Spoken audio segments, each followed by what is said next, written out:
కానీ మనకున్న సమస్యలన్నిటికీ పరిష్కారం చేయవాడు నేను ప్రకటిస్తున్నటువంటి యేసుక్రీస్తు ప్రభు ప్రియుల చెప్పటం ఒకసారి.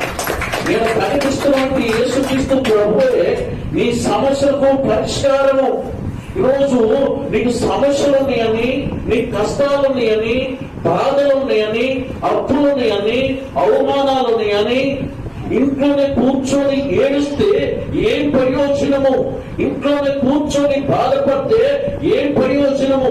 ఇంట్లోనే ఉండి అన్నం తినకుండా నీళ్లు తాగకుండా దివాలుగా కూర్చుంటే ఏం ప్రయోజనం పిల్లారా? ఈరోజు మనుషులకి రాకపోతే కష్టాలు ఎవరికి వస్తాయి ఒకసారి ఆలోచించి. అసలు మనకు వస్తున్న కష్టాలు బట్టి ఒకసారి జ్ఞాపకం చేసుకుంటే, ఏబు గారిని చూసినప్పుడు, ఏబు గారి కుటుంబాన్ని చూసినప్పుడు, ఏబు గారి జీవితాన్ని చూసినప్పుడు, ఏబు గారి యొక్క ఓదాన్ని చూసినప్పుడు అసలు మనకు వచ్చే కష్టాలు పెద్ద కష్టాలే కాదు. మనకు వచ్చే పెద్ద సమస్యలే కాదు. ఏబు గారికి వచ్చిన కష్టాలు చూస్తే, ఏబు గారికి వచ్చిన ఇబ్బందులు చూస్తే మనం ఈ లోకంలో ఈ ఉన్న చిన్న చిన్న పిల్లల ఈ సమస్యలే కాదు. ఏబు గారికి వచ్చిన ఏంటంటే పిల్లరా, ఒక్కసారి పిల్లరా మంచి హోదాలో ఉన్నటువంటి ఏబు గారు ఇల్లు కూలిపోయింది. ఒక పక్కేమో పిల్లగాళ్ళు పుట్టిన పిల్లగారు అందరూ సరిపోయారు, ఒక పక్కేమో గొర్రెలు చనిపోయి, ఒక పక్కేమో గాడిదలు చనిపోయి. పిల్లల ఒక్క పరిస్థితి వచ్చిందంటే రోడ్డు మీదకి వచ్చి పెట్టులతో పిల్లల తన ఈపు గోపుకునే పరిస్థితికి వచ్చేసింది తన పరిస్థితి. ఈరోజు పిల్లల ఏబు గారికి అన్ని పరిస్థితులు ఎదురైనప్పటికీ, అన్ని ఇబ్బందులు పడుతున్నప్పటికీ దేవుడికి మాత్రం దూరం కాలేదు. దేవుడిని స్తుతించే విషయంలో దేవుడికి దూరం కాలేదు. దేవుడికి ప్రార్థించే విషయంలో దూరం కాలేదు. ఈరోజు పిల్లరా నాకు సమస్యలు ఉన్నాయి కాబట్టి, నాకు ఇబ్బందులు ఉన్నాయి కాబట్టి వాటిని మనసులో ఊహించుకొని, వాటిని భూతత్వంలో పెట్టుకొని ఈరోజు పిల్లరా ఏమైపోతున్నారో తెలుసు పిల్లరా, ఇక నా సమస్యలు తీరవు కాబట్టి ఇక నేను చచ్చిపోతే బాగో. ఇదొక పిల్లల పిచ్చి నిర్ణయం తీసుకునే వాళ్ళు చాలా మంది ఉన్నారు. నా కుటుంబం పరిస్థితిగా మారదు కాబట్టి ఇక నేను సరిపోవడమే నాకు దిక్కు. ఈరోజు పిల్లలు ఏ వ్యక్తిని కదిలించిన పిల్లారా, ఈరోజు నీ సమస్యను బట్టి, నీ ఇబ్బందులు బట్టి, నీ ఇరుకులు బట్టి చచ్చిపోతే పరిష్కారం అనుకుంటున్నావా? చచ్చిపోతే నాకు ఆ మనశ్శాంతి ఉండి అనుకుంటున్నావా? చచ్చిపోతే ఈ బాధలన్నీ తీరిపోతాయి అనుకుంటావా? చచ్చిపోతే ఈ యొక్క సమస్యలన్నిటికీ పుస్తకాలు పెట్టొచ్చు అనుకుంటున్నావా? ఒకసారి ఆలోచించి పిల్లల, ఈరోజు ప్రతి ఒక్కరు కూడా బతుకు మీద విరక్తి వచ్చిన, కుటుంబం మీద విరక్తి వచ్చిన, పిల్లల మీద విరక్తి వచ్చిన, చదువుల మీద విరక్తి వచ్చిన, ఉద్యోగం మీద విరక్తి వచ్చిన, చదువులో పాస్ కాలేదని, ఉద్యోగంలో మంచి సక్సెస్ కాలేదని, కుటుంబంలో మంచి సక్సెస్ కాలేదని, జీవితంలో సక్సెస్ కాలేదని, నా జీవితం అంతా పేరైపోతుంది కాబట్టి ఇక నేను బతుకున్నా చచ్చిపోయినట్టు లెక్క అనుకుని ఈరోజు ఎంతమంది పిల్లల ఆత్మహత్య చేసుకునే వాళ్ళు లేరు. ఎంతమంది చనిపోతున్నారు. చనిపోయిన వారి యొక్క జీవితంలో ఒక్కసారి ఊహించుకుంటండి భయమేంటి. ఏబు గారికి అన్ని కష్టాలు వచ్చినాయి కదా, ఏబు గారికి అన్ని ఇబ్బందులు వచ్చినాయి కదా. ఒక్కసారి పిల్లల తనకి 7 బిడ్డలు, పిల్లల 3 మరి కొడుకులు బిడ్డలు ఒక్కసారి చనిపోయారు. ఒక్కసారి ఇల్లంతా కూలిపోయింది. ఒక్కసారి తన ఆస్తి అంతా కూడా వెళ్ళిపోయింది. రోడ్ల మీదకి వచ్చిన కానీ ఆయన అంతన్న మాట ఏదో తెలుసా సోదరా, యెహోవా ఇచ్చాడు, యెహోవే తీసుకున్నాడు. యెహోవా ఇచ్చాడు. ఈరోజు నాకు పిల్లల్ని ఇచ్చింది దేవుడే, ఇల్లు ఇచ్చింది దేవుడే, ఈ ప్రదేశంలో ఉంచింది దేవుడే, ఆస్తికరణ చేసింది దేవుడే, నన్ను ధనవంతులుగా చేసింది దేవుడే, గొర్రెలను ఇచ్చింది దేవుడే, గాడిదలు ఇచ్చింది దేవుడే, ఎడ్లు ఇచ్చింది దేవుడే, బహు పనివారిని కూడా ఇచ్చింది దేవుడే. ఈ రోజు ఆ దేవుడు ఇచ్చాడు కాబట్టి దేవుడు తీసుకున్నాడు. దేవుడికి స్తోత్రం. తల్లి గర్భంలో నుండి నేను దిగంబారిగా వచ్చి తిరిగి దిగంబారిగా వెళ్ళిపోతాను. ఇవన్నీ మధ్యలో వచ్చి మధ్యలోనే వెళ్ళిపోతాయి. ఇట్లా ఈశ్వరి వాక్యాలు ఇంటున్న మనం ఒక్కసారి ఆలోచన చేయాలి. ఈరోజు ఎంతమంది ఏబు గారి జీవితాన్ని గుర్తు తెచ్చుకుని, ఏబు గారి జీవితాన్ని ఆలోచన చేసి ఏబు గారు ఈ యొక్క వాక్యాన్ని చదువుకొని ఎంతమంది బలపడ్డారనుకున్నాం, ఎంతమంది ధైర్యం ఉన్నారనుకున్నాం, ఎంతమంది వారి ఏబు గారిని ఆదర్శంగా తీసుకొని వాళ్ళ గుండెని బలముగా చేసుకొని ధైర్యము నింపుకొని జీవితంలో, కుటుంబంలో, సమాజంలో, సొసైటీలో నిలకడగా నిలబడి వాళ్ళు సాగిపోతున్నారు. ఒక్కసారి మనం ఆలోచన చేయాలి. ఈరోజు చాలా మంది తొందరగా ఆలోచన లేకుండా నిర్ణయాలు తీసుకొని పిల్లరా చాలా మంది చనిపోతున్నారు. పిల్లరా ఈరోజు చదువుకుంటున్న పిల్లలు కూడా అయ్యో నేను చాలా కష్టపడి చదివానే, ఈ చదువుల్లో నాకు మంచి మార్కులు రాలేదు. మార్కులు రాకపోతే మరొక సంవత్సరం పైతుంది, మరొక సంవత్సరం చదువు. అంతేకాదు పిల్లల ఒక్కసారి పిల్లల నువ్వు అనుకుంటుంది సాధించకపోతే రెండోసారి పైతుంది, మూడోసారి పైతుంది, నాలుగోసారి పైతుంది. ప్రయత్నం చేయాలి కానీ పిల్లల ఆ ప్రయత్నంలో ప్రతిఫలము దేవుడు అనుగ్రహిస్తాడు. ఈరోజు ఒక్క విషయంలో పట్టుకొని అదే చూసుకుంటూ మనం అనేది పడుతూ అదే చూసుకుంటూ దుఃఖపడుతూ అక్కడితోనే మన జీవితాన్ని చాలా మంది ముగిసిపోతున్నాయి. అదే కాదుగా మన లైఫ్, ఇక ముందు మన లైఫ్ ఇక ఉద్యోగం ప్రతి విషయంలో ప్రతి విషయంలో మనం ఆలోచన చేసి నిర్ణయం తీసుకోవాలి, ఆలోచించి మనం మాట్లాడాలి, ఆలోచించి ముందడుగేయాలి, ఆలోచించి ప్రతి పనిని చేయాలి.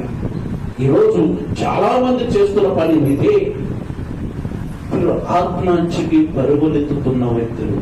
అందుకని ఏబు గారు చెప్తున్నాడు పిల్లరా, ఏబు గారు అంటున్నాడు ఇది యెహోవా ఇచ్చాడు, యెహోవా తీసుకొని పోయాడన్న.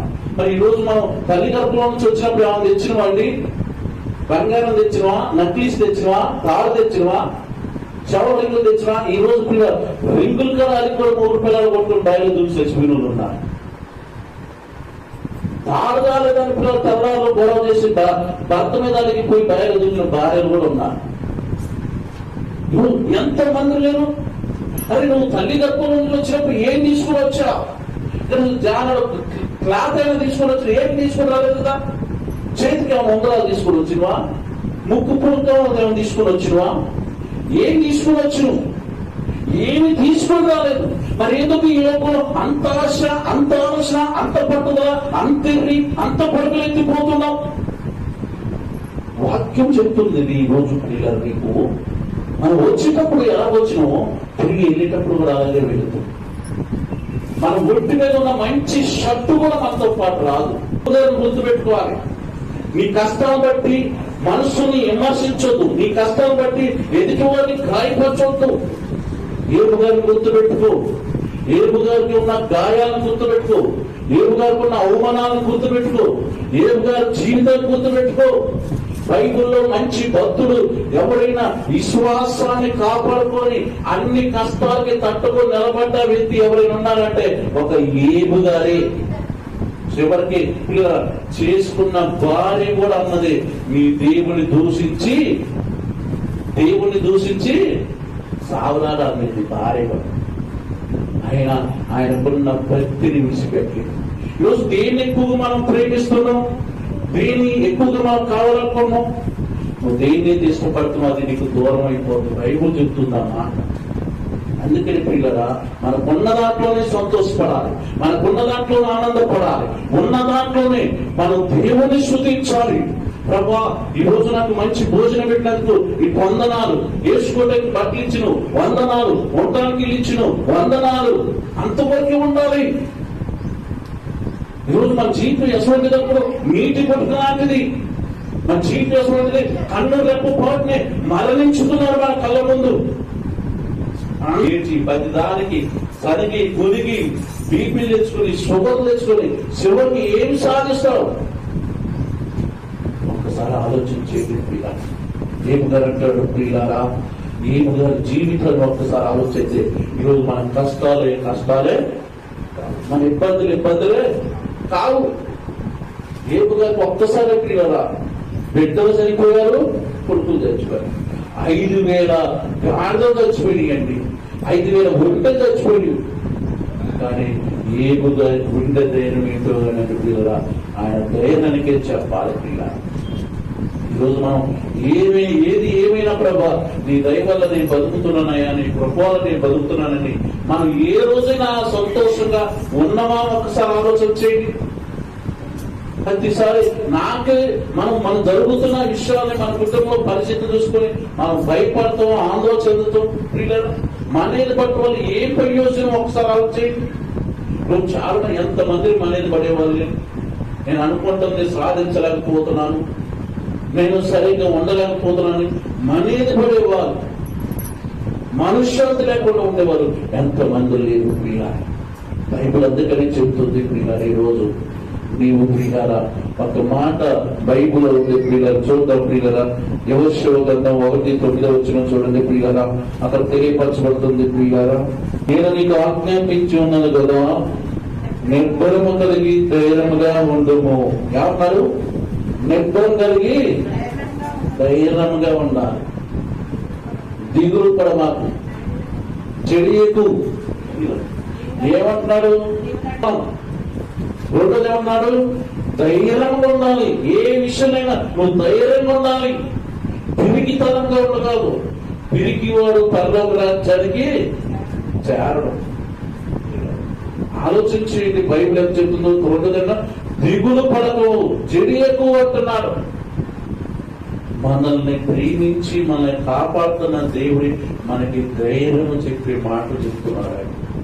ఎందుకు ఈరోజు మనం భయపడుతున్నాం? ఎందుకు ఈరోజు చెడితను? ఎందుకు మనం ఈరోజు నిబ్బరం కలిగి ఉండలేకపోతున్నాం అంటే పిల్లల ఒకటే కారణం, దేవుడు నీ హృదయంలో లేడు, దేవుడు నీ ఇంటిలో లేడు, దేవుడు మనసులో నువ్వు చోటు సంపాదించుకోలేకపోతున్నావు. అందుకే నేను చూడండి, దేవుని కలిగి ఉన్న భక్తులు చాలా ధైర్యంగా ఉంటారు. దేవుని కలిగి ఉన్న భక్తులు దేవుడికి మాత్రమే భయపడుతుంటారు. పిల్ల ఈరోజు నువ్వు అనుకుంటుంది సాధించాలంటే నువ్వు చేయవలసిన పని ఒకటే. ఏంటో తెలుసా పిల్లరా? నువ్వు దేవుడికి ప్రార్థన చేయాలి. ఎవరికి ప్రార్థన చేయాలంట? దేవుడికి ప్రార్థన చేయాలి. ఏబు గారు కూడా అలాగే ప్రార్థన చేసి, ఏబు గారు ప్రార్థన చేస్తే తిరిగి రెండంతగా ఆశీర్వాదం పొందుకున్నాడంటండి. ఏబు గారు శివరాత్రిలో చూస్తే రెండంతగా ఆశీర్వదించబడ్డాడు, రెండంతగా సమృద్ధిగా దీవించబడ్డాడు. అలా దీవించబడ్డానికి కారణం ఏంటి? అలా ఆశీర్వదించబడ్డానికి కారణం ఏంటంటే ఏబు గారు దేవుడు మీద నమ్మకం పెట్టుకున్నాడు. ఈరోజు ఎంతమందికి నమ్మకం ఉంది? దేవుడు నా పట్ల కార్యం జరిగిస్తాడు, నా కుటుంబం పట్ల కార్యం జరిగిస్తాడు, నా పిల్లల పట్ల కార్యం జరిగిస్తాడు అన్న నమ్మకం ఈరోజు ఎంతమందికి ఉన్నది? ఒక్కసారి ఆలోచించండి.